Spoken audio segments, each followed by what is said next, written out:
2020 and above motorcycle year model.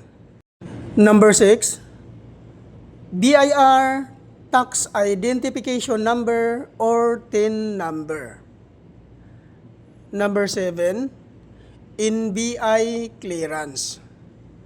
At regarding naman po sa mga sikanhan po na pagkabili ng kanilang mga motor, ay kailangan nyo lang po magdala ng deed of sale. Kailangan po guys, naka-notarize po yun.